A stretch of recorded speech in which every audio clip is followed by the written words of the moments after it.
하나님의 말씀은 요한계시록 10장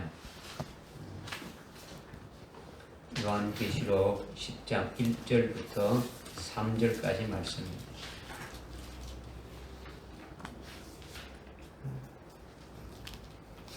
요한계시록 10장 1절부터 3절까지 보겠습니다. 제가 봉독해 올리겠습니다.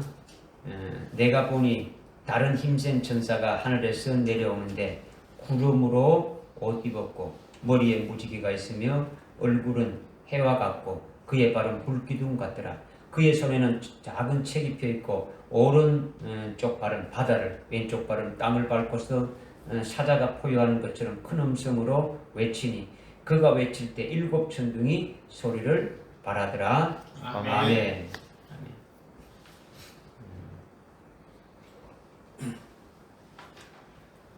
9장까지 우리가 참고를 했죠, 그죠? 9장까지는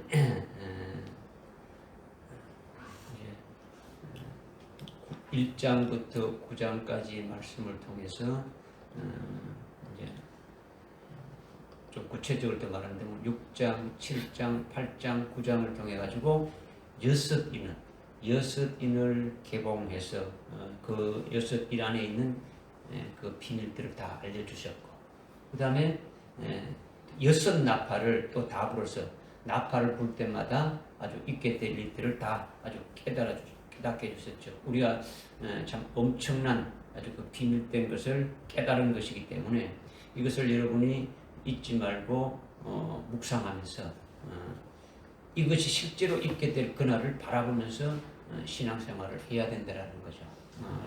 여러분에게 말씀드렸지만은 이 요한계시록은 반드시 속히 될 일들이고 실제 있게 될 사건들이라는 거죠. 어떤 뭐랄까 이것이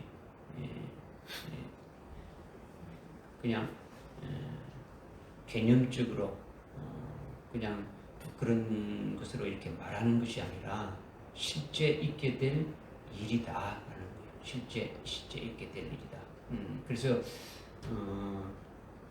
요한계시록에 그 나오는 인과 나팔과 대접이 있는데, 인은 여러분들에게 이미 말씀드렸지만은 전체적인 일곱 인은 이 전체적인 7년 환란에 대한 전체적인 총론적인 그 같은 말씀을 이렇게 했다면, 나팔은 다시 첫째 그 나팔부터 일곱째 나팔까지는 7년 환란에 대한 아주 구체적인 아주 그와 같은 사건에 대해서 말씀드리는 것이다.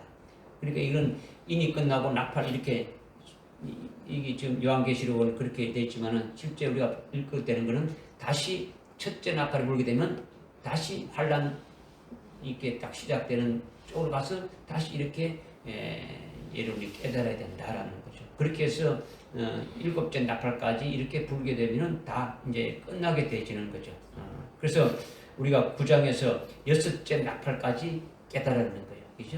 여섯째 나팔까지 다 깨달았고, 이제 일곱째 나팔만 남았는데, 일곱째 나팔을 계시록에서 어떻게 나오냐면, 15장과 16장에서 이게 일곱째 나팔에 대해서 말씀하고 있는 거죠. 그러니까,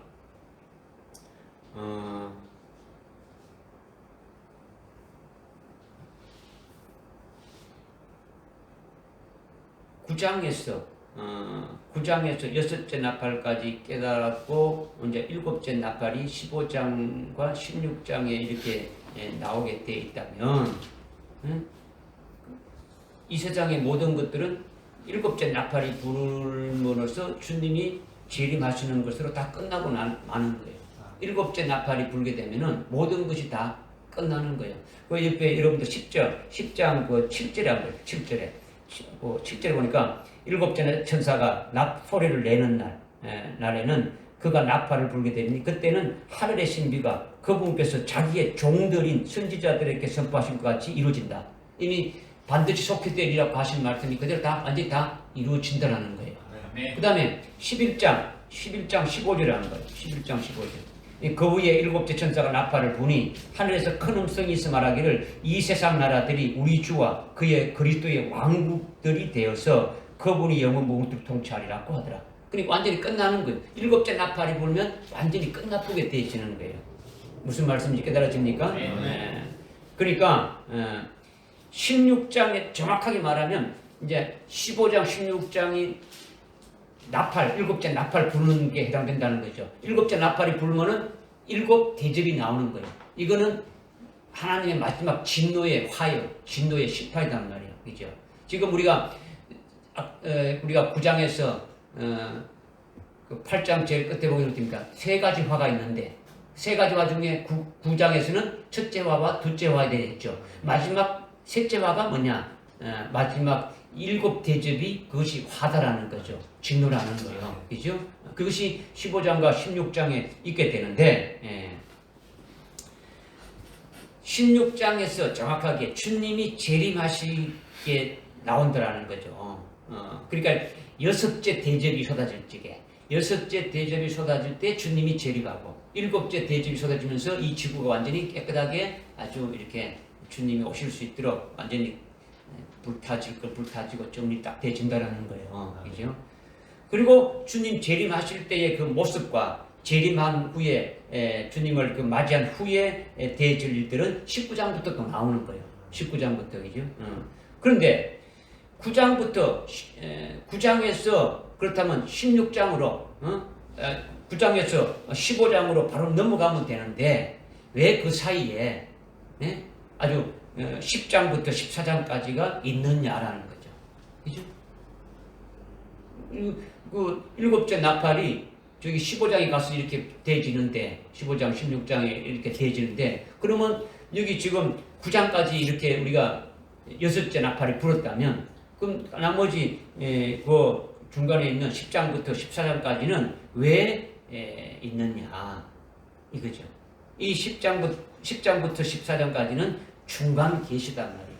이 중간 계시란 뭐냐면 9장까지 1장부터 쭉 왔는데 9장까지의 그 배경을 알게 하고 어떻게 돼서 이렇게 지금 했느냐는 그 배경들을 알게 하고 어떤 전후에 생략된 그와 같은 부분들을 일깨워 주기 위해서 우리에게 깨닫게 해주기 위해서 말씀해 주고 있는 거라는 거죠. 그죠? 여러분이 뭐 연속곡을 이렇게 보게 되면은 어떤 드라마를 하다가 거기에 대한 어떤 배경들은 뭐 이런 것이 어떤 이 사람이 어떤 뭐 태어날 때 어릴 때 뭐 장면으로 다시 돌아가서 보여준다거나 어떤 뭐 미비됐던 그와 같은 것들을 보여주고 있지 않습니까? 이제 그와 같은 아주 것을 우리에게 이렇게 똑같이 이렇게 지금 10장부터 14장까지 그렇게 말씀해 주고 있는 거라는 거예요. 깨달아집니까? 네. 그래서 이것은 여러분들이 말로는 안 돼요.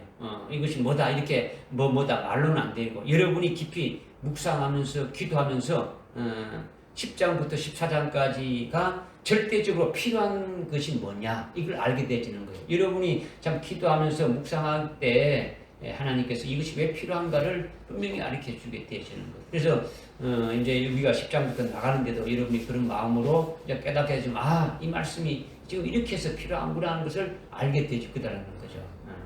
그래서 1절에 보니까 내가 보니 다른 힘센 천사가 하늘에서 내려오는데 구름으로 옷 입고 머리에 무지개가 있으며 얼굴에 해와 같고 그의 발은 불기둥 같더라 했죠. 내가 보니 이것은요 지금 사도 요한이 보고 있는 거죠. 사도 요한이. 그렇다면 사도 요한이 보는 것이 어디서 보는 것으로부터 어디서 이렇게 보는 것으로 시작되었느냐. 4장 1절부터 보게 되지고 있죠. 그죠? 4장 1절부터 하늘 보좌를 이렇게 보지 않습니까? 그죠? 보고 있는 거예요. 사도 요한이 밤모섬에 있으면서 사도 요한의 영이 성령 안에 아주 이끌림 받아서 하나님 보좌 환상을 보기 시작해서 이제 9장까지 이렇게 우리가 했는데 9장은 하늘에서 하나님이 장차 하실 일들을 환상으로 보여준 그 내용들을 이렇게 기록해놨는데 그 내용이 아주 5개월 황충이 하와 그 다음에 아주 세계 3차 핵전쟁 이런 것 이것이 아주 하늘에서 있게 될 일이 아니라 앞으로 이 땅에 대해서 있게 될 일들을 보여준 것이라는 거죠. 그죠? 그렇게 좀 쭉 봐왔지 않습니까? 그죠? 이와 같이 10장에서도 사도 요한이 보니까 이렇게 되어 있지 않습니까? 1절에 그죠? 1절에 보니까 되어 있는데 이렇게 사도 요한이 보니까 하나님의 뜻과 하나님이 하실 일들이 아주 깨달아지는 거죠. 그러니까 내가 보니 이렇게 한 것은 사도 요한이 지금 보고 있다는 겁니까? 보지 못하고 있다는 겁니까? 보고 그냥 눈으로 그냥 구경하는 게 아니고 본다라는 것은 깨달았다라는 거예요. 깨달아서 이걸 적을 아주 기록할 수 있다라는 거예요. 무슨 말인지 무슨 깨달아집니까? 예. 그러니까 다른 사람은 보면 보입니까? 안 보입니까? 안 보이는 거예요. 다른 사람은 볼 수가 없는 거예요. 무슨 말씀인지 알 수가 없다라는 거죠. 그죠? 그걸 예수님이 선지자는 선지자를 알아보고 의인은 의인을 알아본다고 말씀했지 않습니까? 그러니까 의인은 선지자를 알아볼 수 없고 선지자가 되어야 선지자를 알아볼 수가 있는 거예요. 그건 똑같은 거예요. 그러니까 사도 요한이 사장에서 24장로가 쓴 금연류관을 쓴 것을 이렇게 보았는데 24장로 중에 사도 요한 자신도 포함되고 있다는 것을 깨닫고 있는 거예요. 그 봤다라는 것은. 그죠?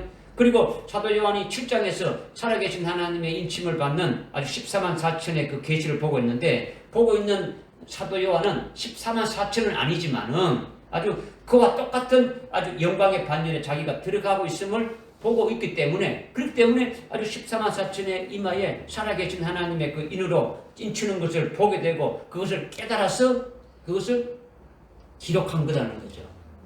깨닫지 못하면 기록할 수 있습니까? 없습니까? 알지 못하는 거예요. 여러분들이 여기 9장에서 둘째 화에 대한 그 마지막 세계 3차 세계 대전 핵전쟁이 일어날 것들을 사도 요한이 깨닫고 그것을 기록한 거예요. 그죠? 깨닫지 못하면 이걸 뭐 어떻게 기록해야 될지 아무것도 알 수가 없는 거예요. 엊그저께 신문에 보니까 그 러시아가 미국과 그 협약했던 그 핵조약 제한 금지에 대한 것을 보류한다 해가지고 이제 앞으로 핵을 얼마든지 아주 하겠다고 이렇게 발표했지 않습니까? 그렇죠? 이런 것들을 여러분들이 그냥 스쳐가는 게 아니고 앞으로 이거 되질 것을 준비하기 위해 하나님이 할 것을 준비하기 위해서 자꾸 이런 식으로 이렇게 되어져 가고 있다는 것을 여러분이 봐야 되는 거예요. 그죠? 그러니까 이와 똑같이 10장 1절에 지금 사도 요한이 내가 보니 다른 힘센 천사가 하늘에서 내려오는데 구름으로 옷 입었다는 걸 본다는 것은 아주 선지자가 선지자를 알아보듯이 사도 요한이 14만 4천 즉 종말의 그 두 정인의 그 반열의 신앙 수준에 있으니까 그런 수준에 있는 아주 사도 요한은 어느 수준까지 볼 수 있겠습니까? 지금 사도 요한이 14만 4천에 해당되는 두 정인까지 다 보고 다 기록했지 않습니까? 그죠? 그럼 그런 신앙의 수준에 있다면 어느 수준까지 볼 수 있겠습니까? 14만 4천의 수준까지 두 정인의 수준까지 다 이렇게 볼 수 있더라는 거죠.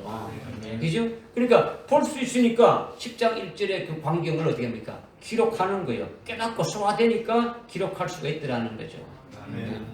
그러니까 다른 천사가 다른 힘센 천사가 하늘 내려오는데 이것을 사도 요한이 보고 있다는 것은 이것이 무슨 말을 하는 것인지 여러분이 지금까지 지금 제가 한 말을 여러분이 깨달았으면 무슨 말인지 열리게 되질 것이고 그렇지 않고 뭐 이성으로 여러분이 들었다 그러면은 뭐 믿음으로 이름 받았지 않았다면 힘센 천사가 하늘에서 내려오는 것이 무엇인지 깨닫지 못하는 거죠. 도대체 이게 무슨 말하는지 사도 요한이 지금 말하고 있는 것이 뭘 말하는지도 여러분이 깨달을 수 없다라는 거죠. 도무지 무슨 말인지 열리지 않는다라는 거죠. 만약에 여러분들이 사도 요한과 같은 그런 아주 영적인 수준에 올랐다면 하늘로부터 내려오는 힘센 다른 천사를 알 수가 있는 거예요. 여러분들도 그죠?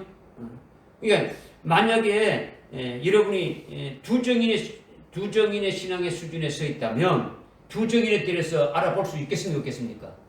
알아볼 수 있는 거예요. 여러분이 사도 요한의 그 신앙의 수준에서 사도 요한이 보고 기록했는 것처럼 사도 요한의 수준에서 보게 되면은 볼 수가 있는 거죠. 사도 요한이 지금 자기가 두 정인과 14만 4천의 반열의 수준에서 보니까 그걸 다 지금 깨달아져서 기록하듯이 우리도 사도 요한의 같은 그런 믿음의 수준의 분량에서 봐야 이것이 깨달아지고 알 수가 있더라는 거죠. 어떤 여러분들에게 이건 이거다, 이건 이거다, 어떤 어떤 지식적으로 어떤 떡풀을 해서 해주는 것이 아니다라는 거죠.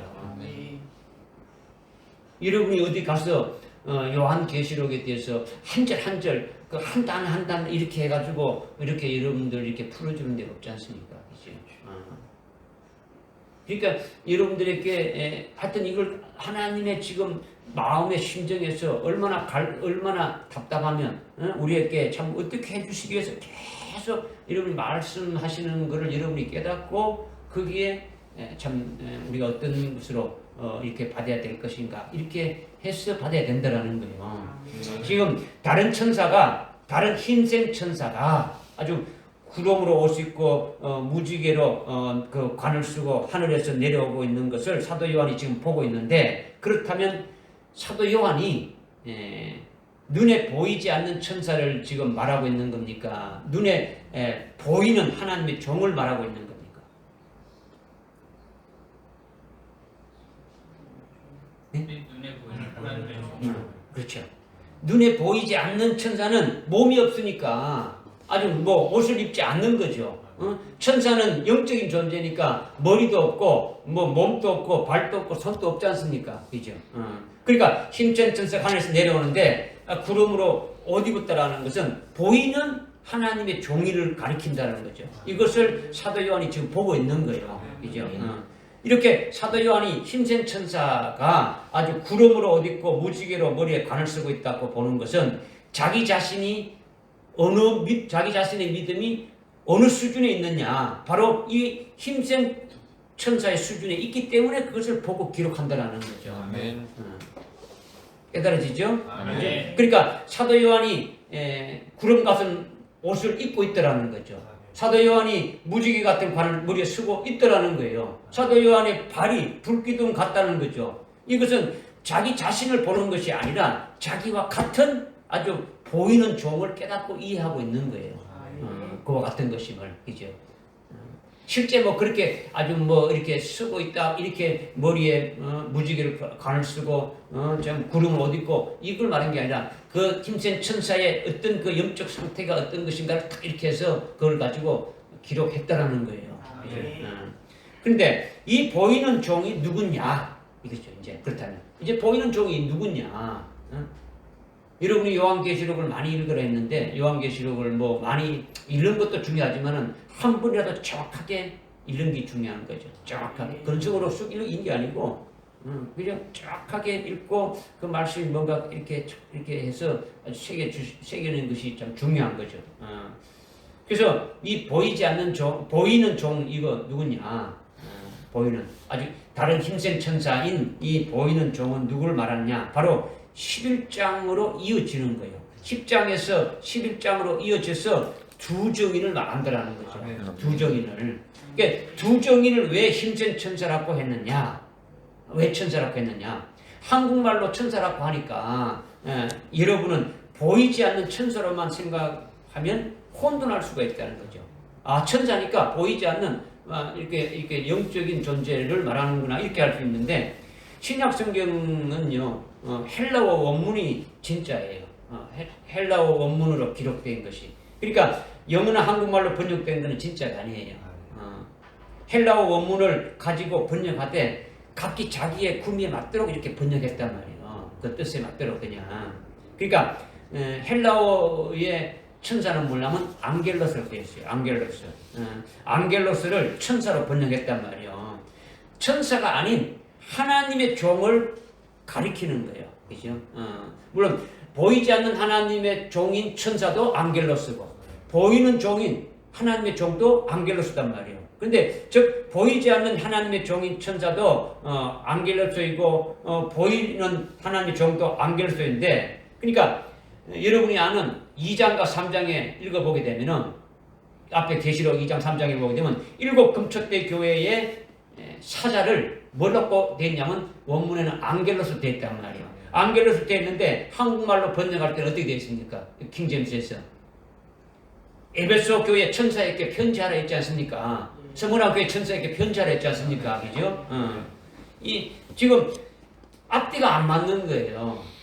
뭐냐? 천사에게 어떻게 편지합니까? 천사가 목회합니까? 천사가 복음을 전도합니까? 아니지 않습니까? 그죠? 그러니까 천사라는 한국말로 번역된 건 잘못된 거죠. 그렇게 말이죠. 물론 뭐 개혁 성경에 이제는 뭐 에베소 교회 사자에게 편지하라 이렇게 되어 있지 않습니까? 그죠? 그러니까 에베소 교회의 안겔로스에게 편지하라 뭐 이렇게 해야 맞는 거예요. 하나님 종에게 편지하라 이렇게 맞는 거죠. 이와 같이 11장 1절에 힘센 천사가 하늘에 내려왔다라는 것은 힘센 천사가 바로 힘센 안겔로스다라는 것을 여러분이 알아라는 거죠. 알아라는 거죠. 그죠? 이 천사라는 이 번역에는 천사의 머리가 딱 이렇게 필이 딱 뽑혀가지고 아 하늘에 있는 이 천사 흰 옷 입고 이렇게 날개 있는 이런 걸 생각하면 안 된다라는 거예요. 그죠? 자 그리고 힘센 안겔로스를 했는데 왜 힘이 세다는 겁니까? 우선은 하나님이 전능하시고 가장 힘센 분이시죠. 하나님이 제일 힘이 있는 능력 있는 분이지 않습니까? 그죠? 이 힘센 분이신 안에 있으니까 힘이 세다라는 거죠. 이 하나님의 종은 단독이 아니고 아주 힘이 센 능력이 있신 전능하신 하나님 안에 잡혀 있는 거예요. 그죠? 그러니까 힘센 하나님 안에 있으면서 하나님의 힘을 받아가지고 있으니까 힘센 안겔로스다 하는 거죠. 그러니까 힘센 하나님의 종이다라는 거예요. 믿어집니까? 이것은 하나님의 종이 힘이 있다는 것이 아니라 하나님이 힘이 있다라는 거예요. 하나님이. 힘 있는 하나님 안에서의 안겔로스이니까 힘센 안겔로스다라는 거예요.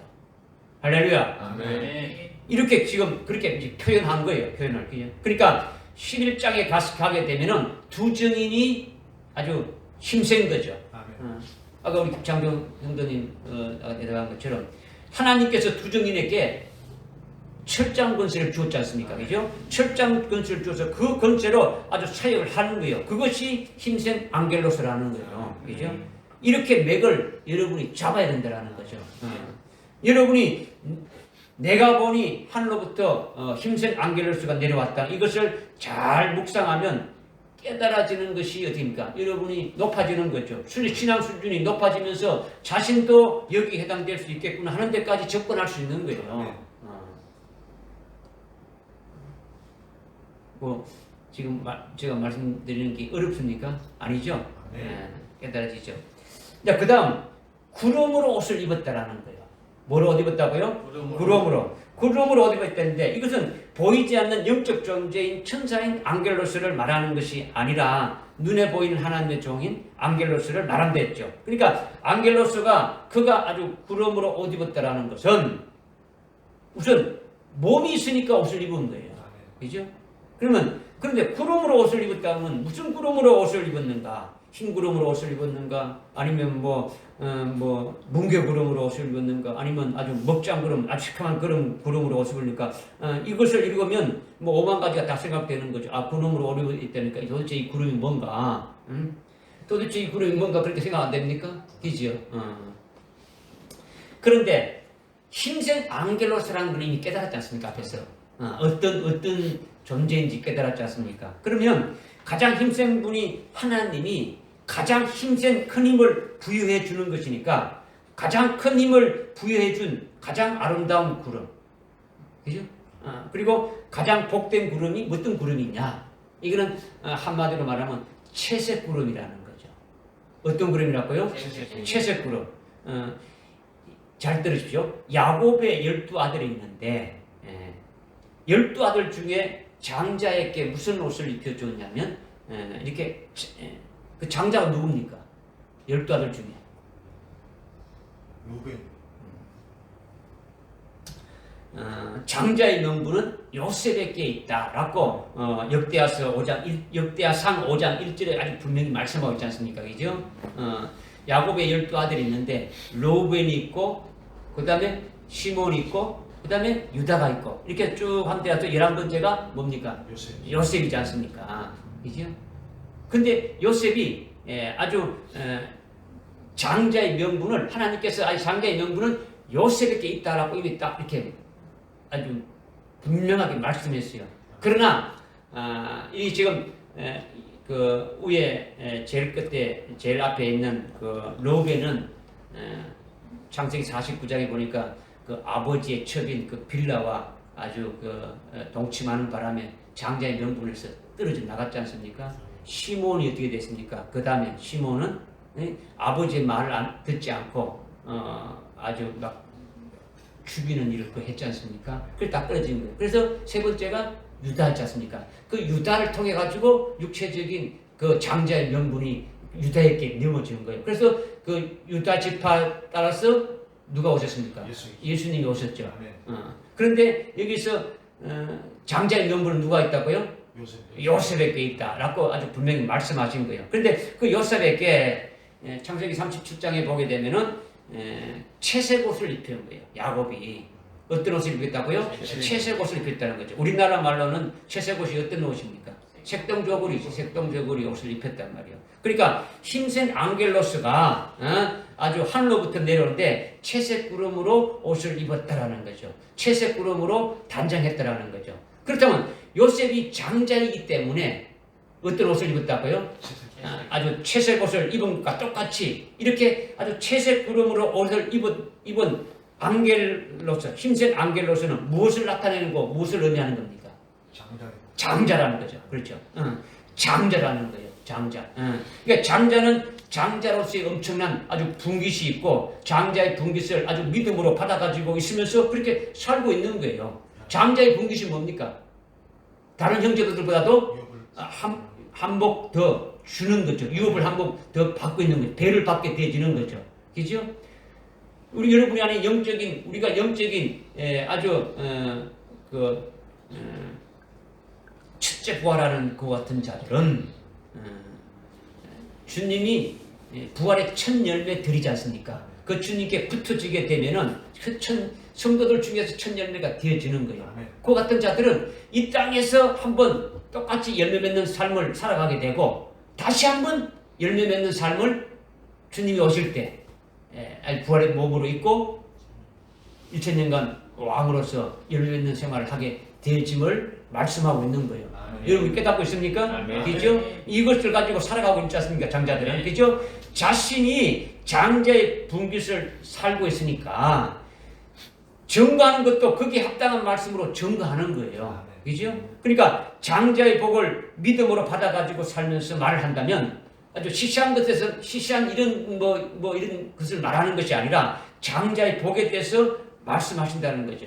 시시하게 예수 믿다가 배도할 자를 세우는 것이 아니라 아주 말씀을 전거해서 세우는 것이 그리스도의 신부가 되게 하는 그와 같은 장자가 될 수 있게 그런 자로 세운다라는 거예요. 할렐루야. 이것이 힘센 천사가 아주 구름으로 옷을 입었다. 이것을 말씀해 주고 있는 거죠. 이것을 계시해 주고 있다라는 거죠. 여러분이 이것을 잘 깨닫고 믿음으로 소화해서 여러분의 것으로 딱 이렇게 받아가지고 있어야 되는 거죠. 구름으로 옷을 입는 것은 힘센 앙겔로스가 아주 추상적으로 아주 신기루 같은 그런 것이 아니라 아주 구체적인 것이라는 거죠. 그죠? 구름, 뜬구름 잡는 식으로 구름을 옷 입었다. 이런 것이 아니더라는 거죠. 아주 열매 맺는 몸이 되고 있음을 말씀하고 있는 거죠. 장자의 아주 분깃을 믿음의 식상으로 딱 받아가지고 있는 거예요. 그러니까 거기에 따라서 증거해서 아주 영혼을 살리는 생명으로 살아가는 것이 이 아주 구름으로 옷을 입은 거죠. 채색 구름으로 옷을 입은 거라는 거죠. 그래서 여러분들이 아까 그랬죠.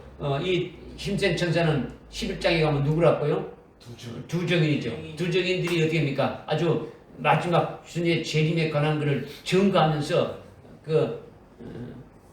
음녀 바벨 속한 자들을 어떻게 합니까? 애내지 않습니까? 그죠? 나오라 하지 않습니까? 그죠? 그와 같은 일을 하게 되지는 거죠. 그죠? 또 환란이 되기 전까지는 됩니까? 일찍 죽임 당한 인양의 생명책에 아주 농명된 그와 같은 자들은 순교하기까지 어떻게 합니까? 흰옷을 입고 주님과 함께 동행하면서 자기와 똑같은 그와 같은 일을 하게 되지는 거죠. 낫게 되는 일을 한다는 거죠. 할렐루야. 네. 지금 이것을 지금 말씀하고 있는 거죠. 깨달아집니까? 그 다음에 머리에 무지개가 있다 했죠. 머리에 무지개가 있다.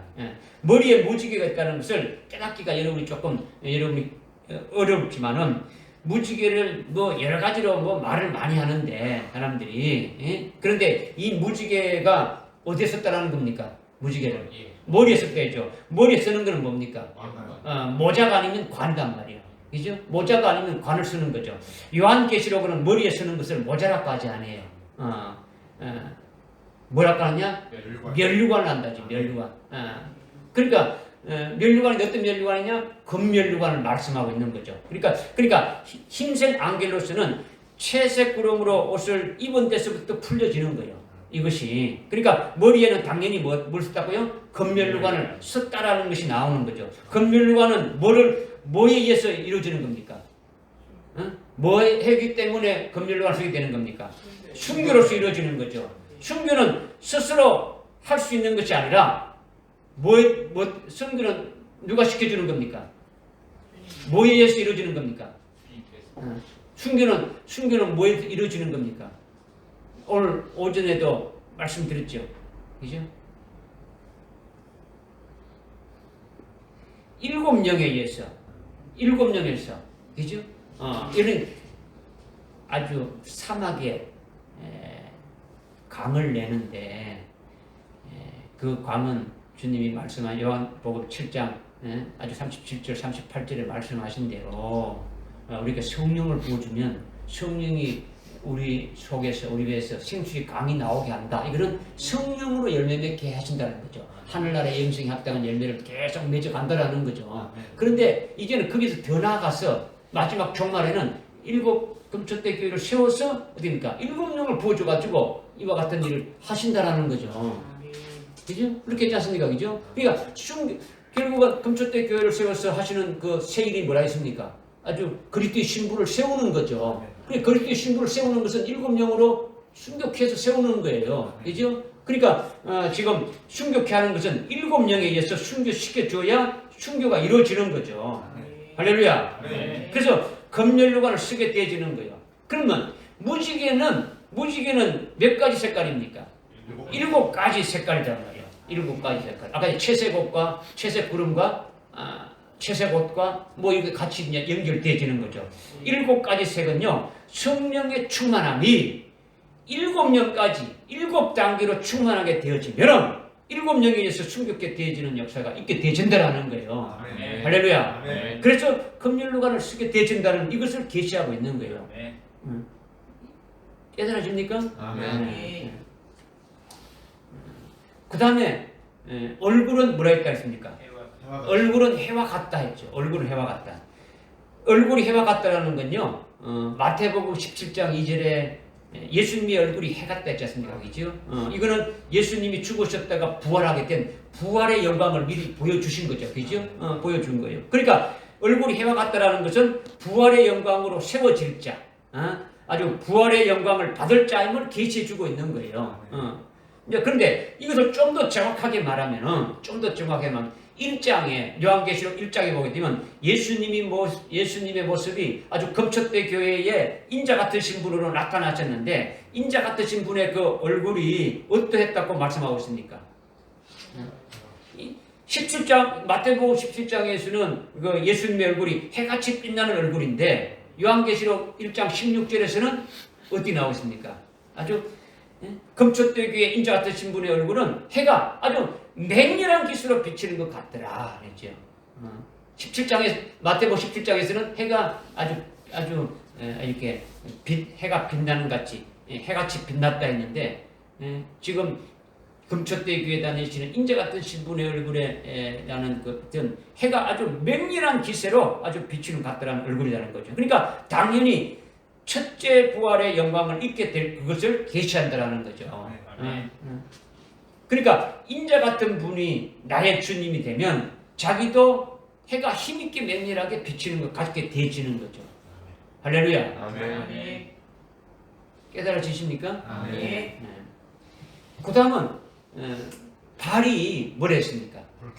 불기둥 같다 했죠. 불기둥은 불 가운데 있는 기둥이죠. 불기둥. 그죠? 불기둥이니까. 그죠? 그러니까 이것은 불 같은 연단과 시련을 겪은 자를 말해요. 발이니까. 그죠?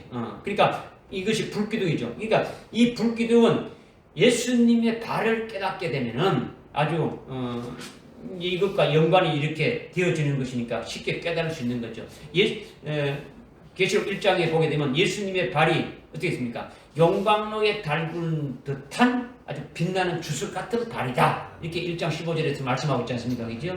용광로에서 아주 달군 듯한 아주 빛나는 주술 같은 발이다. 이 주님이 발이라는 거죠. 여기서 용광로는요, 불기둥의 불과 같은 의미예요. 그러니까 이 연단을 말하는 거죠. 연단. 그러니까 용광로에 들어가면 무엇이든지 어떻게 합니까? 다 아주 녹아버리는 거죠.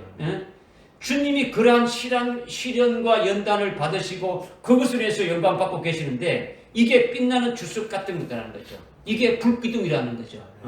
그러니까 한마디로 열어간다면 불기둥이라는 것은 예수님의 발이 아주 영광에 달고 빛나는 주석 같은 발이라는 것이 더 이렇게 실감이 나는데 그와 같은 발이 된다. 이것을 말씀하고 있는 거예요. 왜 그러냐? 힘센 안겔로스는 주님이 그대로 아주 주님 가신 그 길 그대로 따라서 아주 살아가는 것이기 때문에 살아가는 발자취가 주님을 따르는 것이고 주님과 함께 고난도 같이 받는 거예요. 가신 길을 가니까. 오전에 길을 내는데 생명길을 낸다 했지 않습니까? 그죠? 새로운 길이 있고 살아있는 길이 있는데 살아있는 길이 생명길인데 그것이 바로 주님이 가신 길이다. 주님이 이 땅에 오셔가지고 어떻게 삶을 사시고 어떻게 가십니까? 그대로 따라가는 삶이다라는 거죠. 할렐루야. 아멘. 그러니까 여러분들이 주님과 함께 영광도 참여하게 될 것이라는 것이 분명하게 보이지 않습니까? 왜? 주님 가신 그 길을 그대로 따라가는 자니까. 이렇게 주님의 발에 의해서 힘센 안겔로스는 불기둥이 되어진 거예요. 불기둥. 그렇다고 그냥 저절로 되어지는 겁니까? 그냥 불기둥이 아니잖아요. 그죠? 주님의 발을 여러분이 잊어먹으면 안 되지 않습니까? 그죠? 이것은 여러분들 지금 제가 말씀드리는 거는 뭐 부름으로 옷을 입었다, 뭘 입었다, 뭐 이걸 지금 뭐 떡풀이 해주는 게 아니다라는 거죠. 그죠? 여러분들 이것을 잘 아주 깨닫고 생명이 되어져서 이것이 뭘 말씀하는 것인지를 여러분이 이 힘센 천사가 무엇을 말하는데 왜 이렇게 되어졌느냐 이와 같은 모습에 왜 이렇게 되어졌느냐를 깨달아서 그것이 바로 내가 그와 같은 자리에 있게 되어져야 됨을 믿음의 실상으로 봐야 된다는 거죠. 네. 그러니까 여러분이 눈을 감으면 선이 보여야 되는 거예요. 그 중에서도 자기의 모습이 보여야 아주 제대로 믿는 거죠. 자기 모습이 아니고 뭐 힘센 천사가 있는데 이렇게 생겼고 이렇게 되더라, 이렇다더라 이게 아니다라는 거죠. 이거는 믿는 게 아니에요. 그죠? 자기가 그렇게 되어져야 됨을 믿음의 실상으로 보고 그렇게 되어 있는 것이 아주 금상첨화다라는 거죠. 이 힘센 안겔로스가 무엇을 뜻하는 존재인지 이것을 여러분들이 잘 깨달아서 영안으로 이렇게 보아야 된다는 거죠. 보게 되면은 그 다음 2차, 3차 단계로 계속 올라가는 거죠. 이 힘센 안겔로스가 도대체 무엇 하는 자인지 계속 알 수가 있는 거예요. 1차 단계가 안 되면 2차, 3차는 뭐 필요 없는 거죠. 1절의 말씀이 깨달아집니까? 아멘. 그 다음에 2절에 합니다. 그의 손에는 작은 책이 펴 있고 오른쪽 발은 바다를 왼쪽 발은 땅을 밟고서 했죠. 힘센 안겔로스의 손에 작은 책이 펴져 있더라는 거죠. 이 책이 펴져 있다는 것은 이미 과거에 봉해져 있기 때문에 이제 펴졌다 이것을 말씀하고 있는 거죠. 뭔가 펴져 있는 것은 과거에는 어떻습니까? 닫혀져 있었다는 거죠. 봉해져 있었다는 거죠. 다니엘서 12장 그 4절에 보게 되면 하나님이 다니엘에게 말하는 거죠. 다니엘아 마지막 때까지 이 책을 보암하고 간수하라는 거죠. 다니엘서는 마지막 종말의 때에 되어질 일들을 쭉 지금 말씀하고 있지 않습니까? 그렇죠? 그런데 마지막 때까지 이 책을 아주 보암하고 아주 간수하라는 거죠. 아주 봉해버리면 봉합하면은 볼 수 있습니까? 없습니까? 볼 수가 없는 거예요. 그러니까 언제까지 하느냐? 마지막 때까지 하라는 거죠. 마지막 때까지.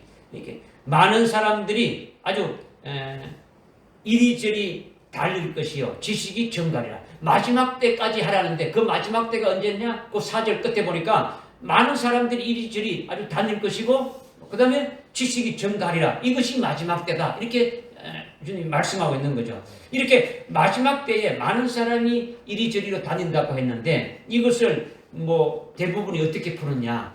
일반 교통수단이 아주 빨리 왕래하게 되어지는 걸 말한다. 옛날에는 뭐 미국 한번 가려면 며칠 뭐 배를 타고 뭐 아주 수일을 걸려서 가야 되는데 그 다음에 비행기가 나와서 빨리 가고 이제는 뭐 제트엔진 나와가지고 뭐 하루 만에 가고 뭐 이렇게 교통수단이 빨리 됐다. 뭐 이렇게 지금 풀어버리는데 그것이 아니다라는 거죠.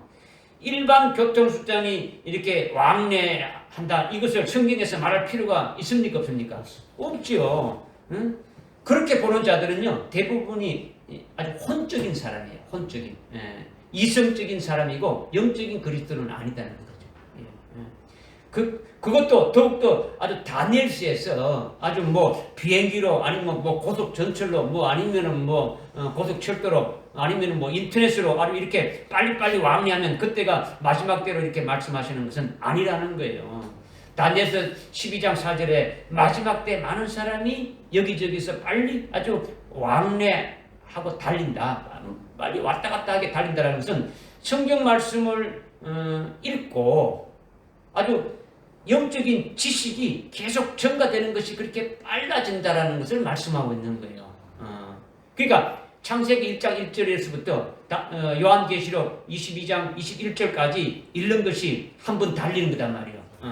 그렇게 한 번 달리는 것으로 끝나는 것이 아니라 또 읽고 또 읽고 아주 계속 읽는 것이 빨리 달리는 거죠. 물론 뭐 하나님의 말씀을 성령을 의지해서 믿음으로 읽어가면서 감화 감동을 아주 이렇게 받으면서 자기 속에 아주 소화가 되고 깨달아져야 되는 것이지, 그렇지 않으면 아무리 많이 읽어도 그건 뭐 소용없지 않습니까? 그죠?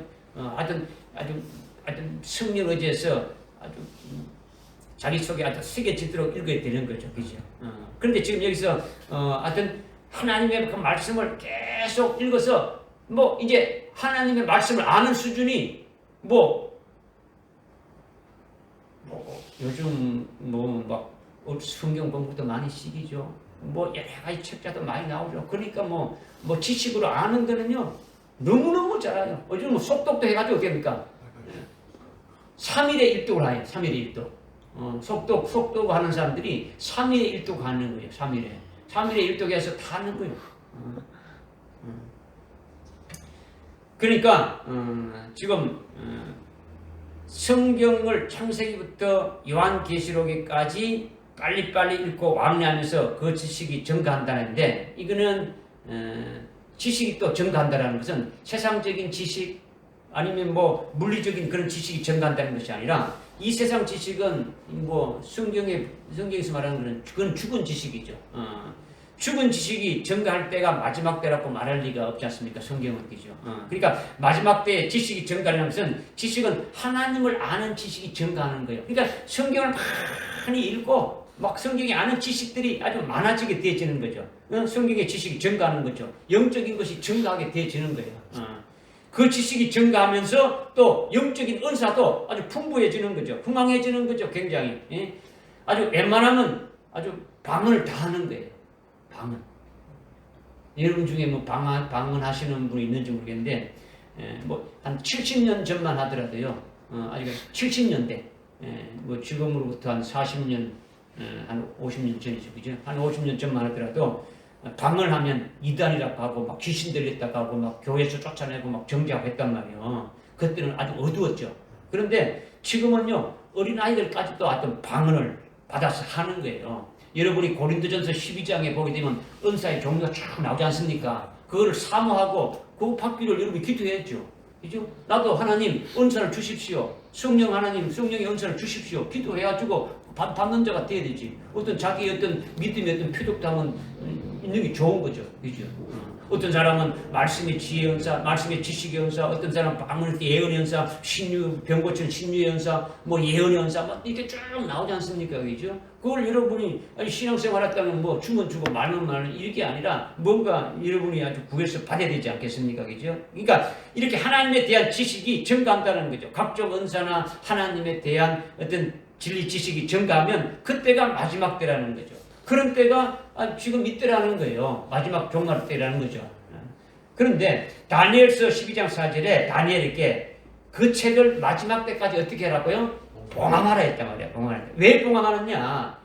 다니엘서 그 12장 8절 9절에 다니엘에게 보여준 것은 마지막 때에 관한 것이다. 네가 지금 이렇게 보고 하는 것은 이건 마지막 때에 관한 것이기 때문에 지금 너에게는 관계없다. 지금 다니엘이 있을 때는 그때는 좋은 말이 아니니까 너는 관계가 없으니까 이 말씀을 봉이라는 거죠. 그러니까 다니엘 너는 지금 해당되지 않으니까 너는 깨달을 수가 없다라는 거죠. 깨달을 수가 없으니까 어떻게 됩니까? 아주 봉합하라는 거죠. 그런데 이제는 다니엘로부터 지금 시간이 쭉 지났지 않습니까? 지금 이거는 요한계시록 22장 10절에 보면 이 책을 인봉하지 말라고 있는 거죠. 요한계시록의 말씀을 인봉하지 말라라는 거예요. 이제는 열려진 거죠. 개봉한 책이라는 거죠. 아주 펴놓인 것이다라는 거죠. 그러니까 이 책은 펴놓인 책이 지금 되어진 거예요. 그런데 펴놓인 책은 책이지만은 해당되는 사람들에게만 펴놓아졌다라는 거죠. 어떤 사람들에게만? 해당되는 자들에게만.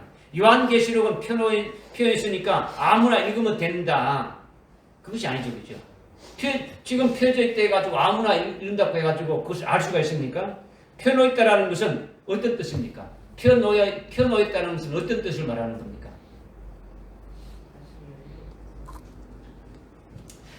다니엘에게 봉합하라는 거는 왜 봉합하라는 거니까? 네가 지금 종말의 때가 아니기 때문에 너는 지금 때가 안 되기 때문에 너는 깨닫지 못하니까. 왜냐하면 다니엘이 자기가 그것을 보여줬는데 그것을 깨닫지 못하니까 물었어요. 하나님 이거 도대체 뭔가 그러니까 너는 깨달을 필요가 없다라는 거죠. 네 때가 안 됐으니까 너는 알 필요 없고 그를 봉합하고 있으라는 거죠. 그러면 지금 펴졌다는 게 뭡니까? 펴놓인 책이 됐다는 게 뭡니까? 때가 되었어. 펴놓았다는 것은 이 해당되는 자들은 어떻게 하는 겁니까? 깨닫는다라는 거죠. 깨닫는다는. 펴놓았다 책이 지금 펴져 있다 가지고 모든 사람이 다 보면 다 깨닫는 겁니까? 아니지 않습니까? 아니죠. 지금 무슨 말씀하는 건지 여러분이 깨달아야 된다는 거죠. 그죠? 문자 속에 기록된 글 속에 하나님의 뜻이 무엇이고 하나님이 하실 일들이 있는데 그 일들이 아주 생생하게 아주 실질적으로 아주 깨달아지고 그것이 무엇을 말하는 건지 자기에게 영적인 눈으로 볼 수 있고 자기에게 또 해당되는 것이 알아서 믿어지고 아주 생명이 되어지고 그렇게 되어지는 것이 표현해졌다라는 거예요. 그죠? 그렇지 않으면은 눈뜬 당달 봉사죠. 읽어도 모르는 거죠. 천번 만번 읽어도 모르는 거죠. 아무것도 모르는 거예요. 그죠? 이것이 펴놓아졌다라는 거죠. 그러니까 이것이 굉장히 어려운 거예요. 여러분들이 지금 제가 이렇게 말씀을 드리니까 이렇게 떠풀이처럼 되는데 그게 아니다는 말이에요. 그죠? 하나하나 깨닫는 것이 하나하나 여러분이 한 절 한 절 깨닫는 것이 그것이 엄청나게 어렵다라는 거죠. 여러분이 참 기도하고 힘쓰고 애써서 이렇게 열려진 건 아니지 않습니까? 그죠? 그렇게 안 하니까 그냥 쓱 들었으니까 쓱 잊어버리는 거예요.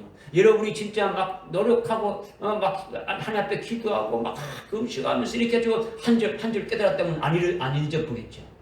그죠? 여러분이 그냥 목사가 해주니까 그러면 이렇게 되지니까 이거는 여러분이 그러니까 말씀을 들을 때 아주 사모하는 마음으로 갈급한 마음으로 성령으로 해서 받아야 이것이 아주 생명이 되어야 아주 내 것이 되어지고 나도 그와 같은 자리에 있게 되어야 안 잊어보고 그 생명된 대로 살아가는 것이지 그냥 그렇구나 그거는 머리로 그냥 지식에 담았다가 며칠 지나면 아니면 다 잊어먹는 거죠.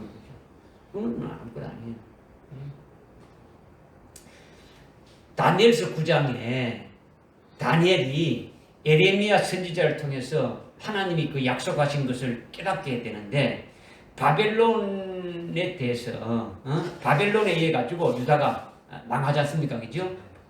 다니엘을 포함한 유대인들이 바벨론으로 포로로 잡혀가게 되고 하나님이 그들로 하여금 아주 바벨론에서 영원히 있게 하는 것이 아니라 포로 생활을 딱 70년을 정해가지고 아주 70년이 끝나면 다시 이스라엘로 돌아오게 하나님의 은총으로 약속해 놓았는데 그 약속해 놓은 말씀이 에레미야서 그 25장 12절에 좀 말씀해 놨어요. 이스라엘이 바벨론의 포로가 돼서 70년간 그들 그 바벨론을 섬기다가 이렇게 돌아올 것을 이미 하나님이 이렇게 예언하고 말씀해놨다는 거죠. 그런데 다니엘이 이 에레미야서를 얼마나 많이 읽었겠습니까? 읽었단 말이에요. 수없이 많이 읽었더라는 거죠. 그런데 깨닫지 못했어요. 그때는 때가 안 됐으니까 읽어도 펴놓은 책이 안 되어진 거예요. 그런데 하나님이 약속하신 그 일이 이루어질 2년을 앞두고 70년이 딱 차면 다시 이제 예루살렘으로 돌아온다. 바벨론 포로에서 이제 돌아오게 되는데 그것을 2년을 앞두고 그때야 깨닫게 되어진 거예요. 포로 생활 아주 68년 된 후에 하나님의 약속이 이루어지는 2년을 앞두고 그때서야 아주 깨닫게 되어졌다라는 거예요. 요한계시록도 똑같은 거예요. 요한이 기록한 초대교회 때부터 쭉 이렇게 왔지만은 펴놓은 책을 하지만은 사도 요한이 기록한 때로부터 모든 사람들에게 다 펴놓어져 있는 것이 아니라는 거죠. 읽어도 모르는 거예요. 그러나 이제 때가 되어서 우리에게는 펴놓은 책이 되어진 거예요. 할렐루야. 예수를 처음 믿었던 오래 믿었던 뭐 직분이 있건 없건 엄청난 복을 여러분이 받고 있는 거예요. 안 믿는 자는 복이 없지만 믿는 자는 복이 있는 거죠. 이게 아주 펴놓인 책이 되었다라는 거죠. 이렇게 힘센 안겔로스가 아주 펴놓인 아주 작은 책을 가지고 있는데 나중에는 그 뒤에 보게 되면 어떻게 합니까? 그 8절 9절 보면 그 책을 갖다 먹으라지 않습니까? 그죠? 먹어버리라는 거죠. 그러니까 지금 이 마지막 때가 되었다는 것을 지금 반증해 주고 있는 거예요. 요한계시록의 말씀이 바로 실현될 아주 마지막 때가 되었다는 것이 이 책이 아주 펴놓인 책이 되어져서 우리가 깨달을 수 있도록 아주 열려지게 되면은 이것이 마지막 때로 확정이 되어지는 거예요. 누가 강요해서도 안 되고 마지막 때임을 스스로 여러분들이 아주 깨달을 수가 있는 거예요. 뭐 목사가 이런 마지막 때다 이렇게 해서 그렇구나 이게 아니고 여러분 스스로 아주 말씀을 통해서 깨달아져야 된다는 거죠. 그러니까 지금까지 인봉되었던 요한계시록이 개봉되었다. 아주 펴놓은 작은 책이 되었다. 이것을 지금 2절에서 지금 말씀하고 있는 거예요. 깨달아집니까? 깨달아져야죠. 근데 이렇게 힘센 안겔로스가 손에 아주 펴놓인 작은 책을 가지고 있는데 오른쪽 발은 어디입니까? 바다를, 왼쪽 발은 땅을 밟고 있다는 거죠. 아주 힘센 안겔로스가 아주 오른쪽 발은 바다를 밟고 있다고 했는데 전 세계는 5대양 6대주로 되어 있지 않습니까? 그죠? 바다가 5대양으로 5개지 않습니까? 그죠? 그런데 그가 5대양 5개 바다를 오른발로 밟고 서 있을 수 있습니까? 없습니까? 없죠. 그죠? 밟을 수가 없죠. 오른발 하나의 면적이 5대양을 다 커버할 수 없지 않습니까? 그죠? 그러니까 오른발로 바다를 밟고 있다는 이 바다는 문자적인 바다가 아니라는 거예요. 영적으로 지금 계시하는 의미가 있는데 이 바다는 이 세상을 말하는 거예요. 세상을 말한다는 거죠. 이 세상 임금이 마귀인데 마귀가 주장하는 이 세상은 죄악 세상이에요. 그죠? 이 죄악 세상을 바다로 상징해서 지금 계시해주고 있는 거예요. 지금 요한계시록의 바다는 대부분이 이렇게 계시하고 있는 거죠. 그러면 오른쪽 발로 이 죄악 세상을 밟았다라는 것은 뭘 의미하는 겁니까? 정복했다라는 거죠. 그죠? 이겼다라는 거죠.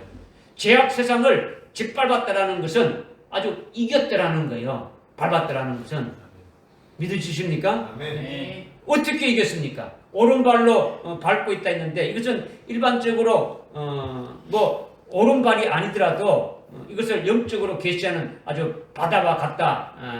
오른발로 밟고 바다를 밟고 있는데 이것을 일반적으로 오른발이 아니라 아주 영적으로 계시하는 것이 뭔가 있더라는 거죠. 그죠? 오른발은 하나님의 그 사랑을 깨닫는 것이 오른발이에요. 그러니까 나 같은 죄인을 하나님이 불러서 아주 예수 믿게 하신 것이 이게 엄청난 하나님의 사랑이지 않습니까? 그죠? 그러니까 우리 스스로 깨달아서 아주 예수 믿고 구주로 섬긴 것이 아니라 죽으라고 믿지 않는 아주 고집 부리는 우리를 불러가지고 끝까지 아주 안 믿으려고 하지 않는 우리를 불러서 아주 예수 믿게 하는 거예요. 이것이 하나님의 사랑이라는 거죠. 그죠? 그런데 그 예수 믿게 하는 하나님의 사랑을 부릴 때 어떤 수단이 뭡니까? 우리를 예수 믿게 하는 수단이 뭡니까? 복음으로 부르는 거죠. 복음으로 부르는 거예요. 그러니까 하나님이 우리를 아주 불렀어. 아주 예수로 구원해 놓으신 그 구원, 하나님이 그 사랑을 나타내 주신, 하나님의 독생자를 보내줘가지고 사랑하는 독생자를 보내서 우리를 위해서 속죄 구원해 주신 이것을 믿지 않는 우리를 불러서 믿게 하는 그 하나님의 사랑을 우리 어떤 방법으로, 어떤 수단을 통해서 우리를 부르신 겁니까?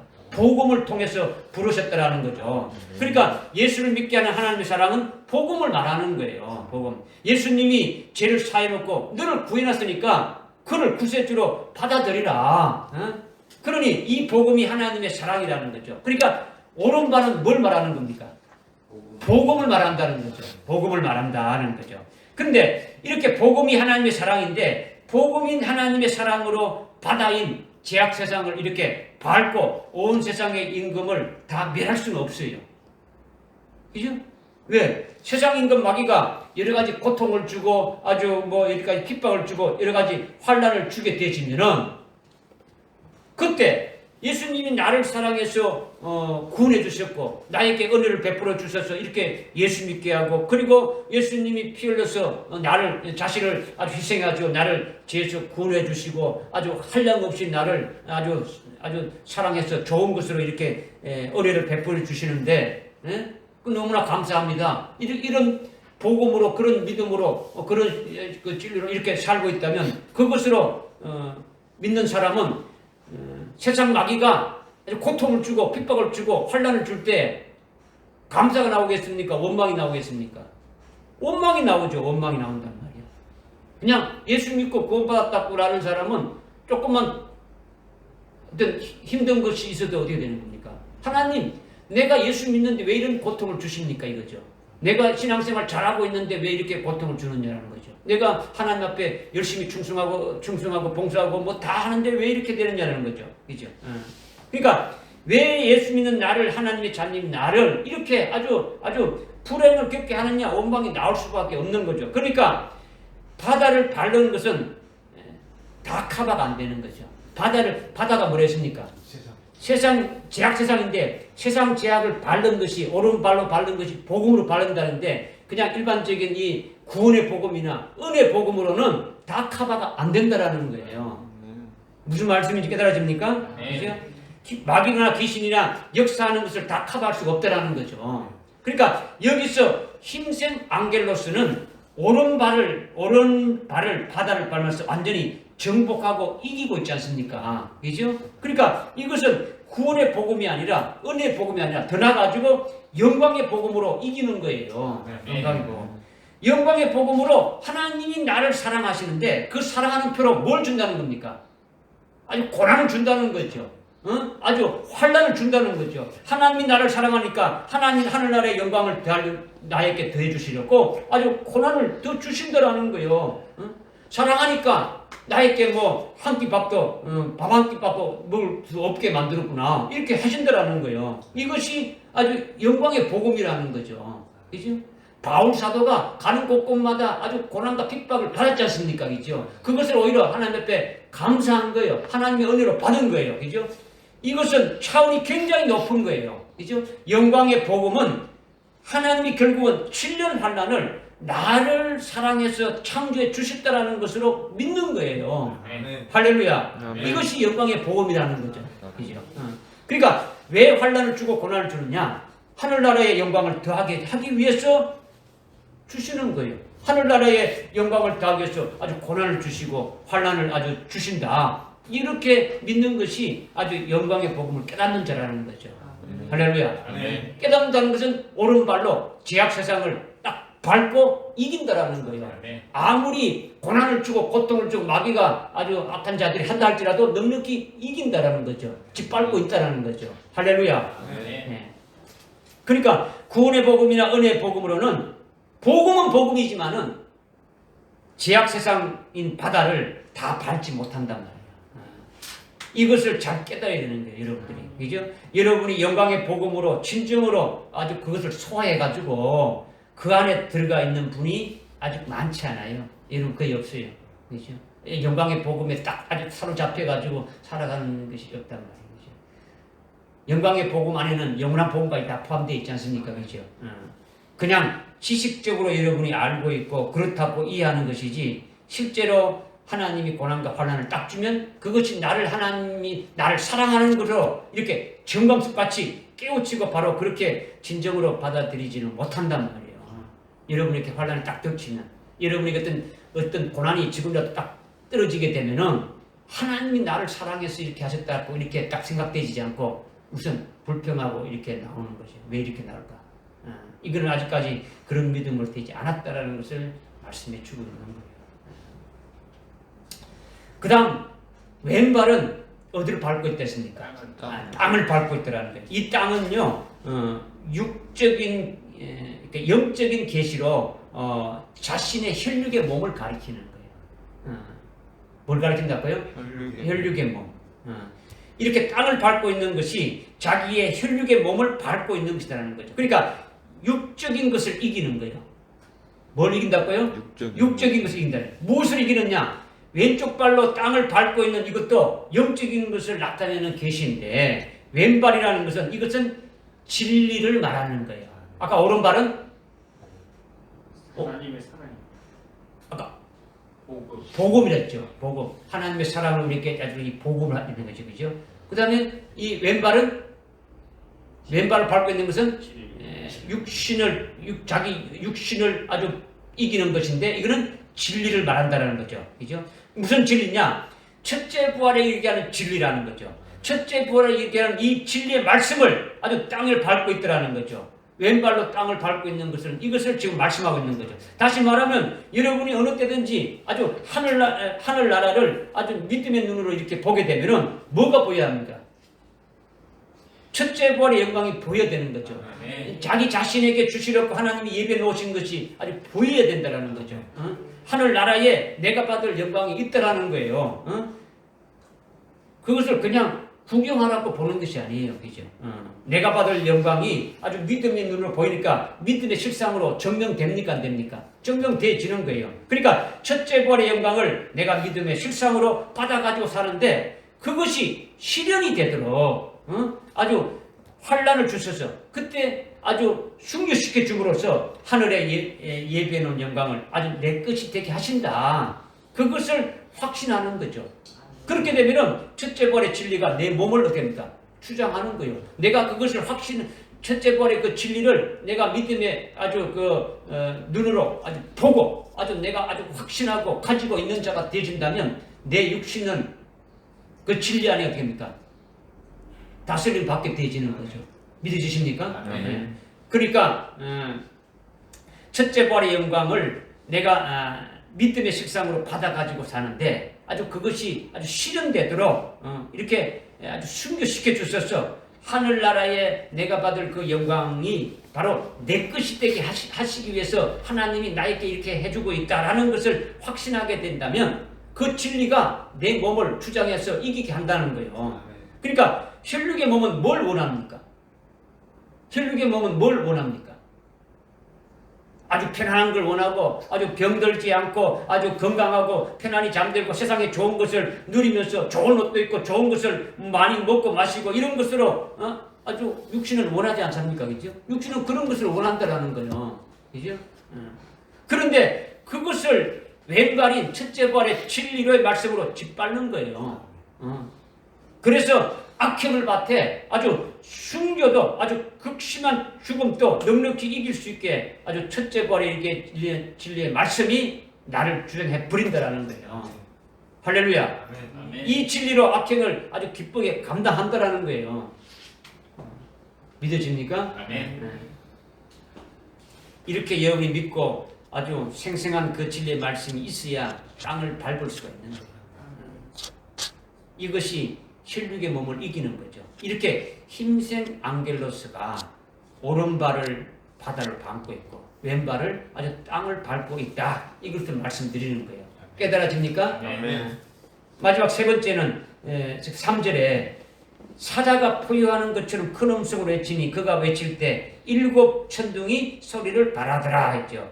힘센 앙겔로스가 큰 소리로 외칠 때에 우레소리 아주 천둥 소리를 발하는 것 같다 했는데 여러분이 천둥 치는 소리를 들을 때 그 소리를 들으면 아주 어떻습니까? 아주 갈라지듯이 쪼개졌던 소리가 나지 않습니까? 그죠? 나지 않습니까? 그죠? 그 우리아 소리가 그죠? 그러니까 엄청난 능력이죠. 능력. 욥기서 26장 그 14절에 보게 되면 천둥 소리, 우리 소리는 하나님의 그 능력이다 이렇게 말하고 있어요. 우리가 하나님의 능력이라는 거예요. 그러니까 천둥 우리는 뭘 가리키는 겁니까? 능력을 가리키는 거죠. 능력을 가리킨다. 그러니까 힘센 앙겔로스가 큰 음성을 외칠 때 7 우레 천둥 소리를 발했다 하는데 이것이 비밀이라는 거죠. 이것이 비밀이다. 천둥 소리를 사도 요한이 분명히 들었습니까? 안 들었습니까? 아주 분명히 들었죠. 그 내용을 알았습니까? 몰랐습니까? 내용 알았죠. 그것을 기록을 하려고 하니까 사절이 어떻게 하고 있습니까? 기록하지 말라고 하는 거죠. 그러니까 7 천둥 소리가 뭔지 기록은 안 돼 있는 거죠. 그죠? 그 내용이 뭔지 몰라요. 그런데 기록이 안 되었으면 알 수 없습니까? 알 수 있습니까? 기록이 안 됐으니까 알 수 있습니까? 알 수 없습니까? 알 수 있습니다. 예? 알 수 있습니다. 어떻게 알 수 있습니까? 성령께서 가르쳐 주시죠. 그건 막연하게 그렇게 하면 돼요. 막연하게 하면 돼요.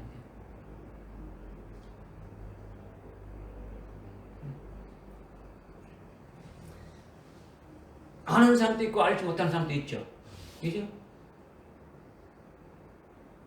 사도 요한이 그것을 들었으니까 아는 것처럼 사도 요한이 들었으니까 모릅니까? 압니까?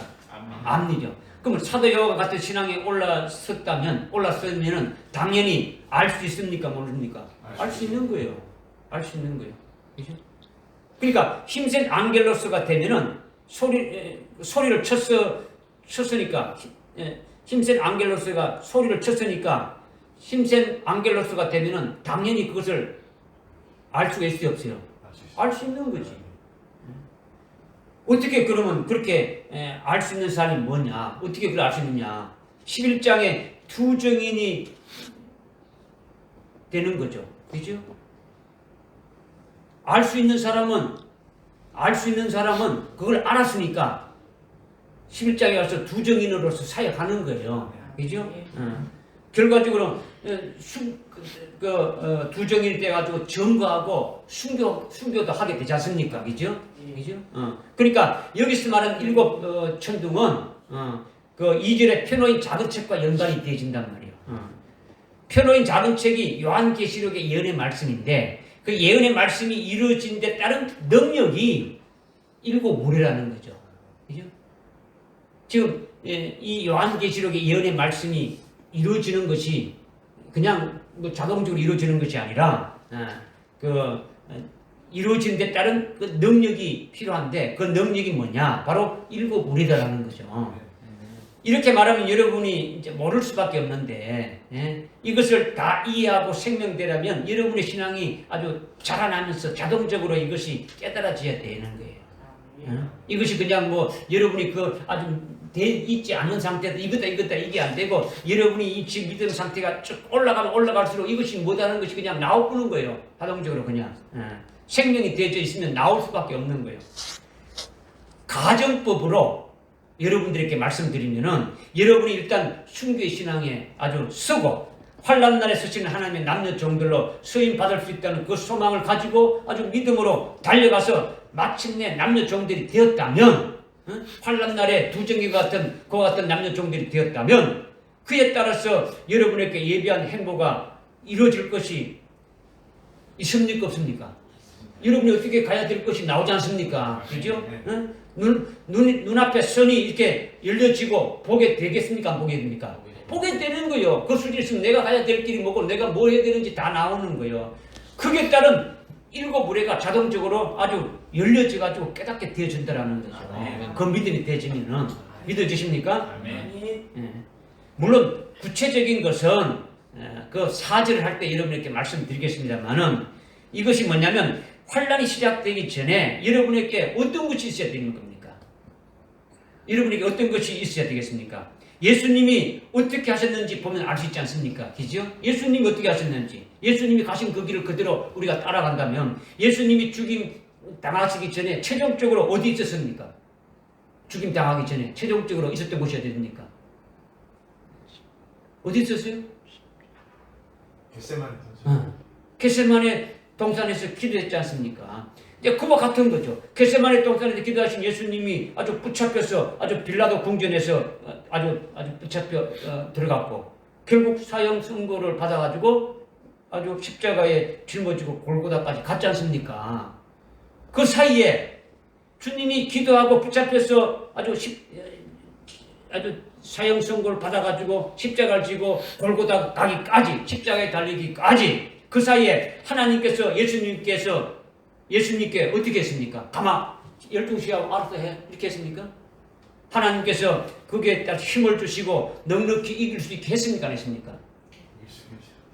주님이 겟세마네 동산에서 육신을 입었으니까 십자가의 고통이 뭐라는 걸 압니까? 모릅니까? 아니거든요. 이 잔을 내게서 아주 물을 지게 했으면 좋겠다고 기도하지 않습니까? 그러나 아버지의 뜻대로 되어지기를 위해서 했지 않습니까? 그죠? 그러니까 있는 상황마다 하나님께서 아버지께서 그러니까 힘을 주셔가지고 능히 이기게 하셨다라는 거죠. 믿어지십니까? 네. 그러니까 주님이 이미 다 체험하셨으니까 앞으로 환난날의 종들과 환난날에 순교할 자들에게도 먼저 체험하시고 체험하신 주님께서 이길 수 있도록 능력을 주시겠습니까? 안 주시겠습니까? 주시죠. 그것을 말하는 거예요. 그것이 구체적으로 뭔가를 말하는 거예요. 처음 기도할 때부터 시작해서 죽임 당하는 순간까지 모든 것에 대해서 하나님의 능력이 있지 않으면 아무것도 할 수 없는 거예요. 여러분이 뭐 힘이 있어 할 수 있습니까? 아무것도 할 수 안 되는 거죠. 그 모든 것을 이기게 하는 것이 일곱 천둥의 역사고 비밀이다.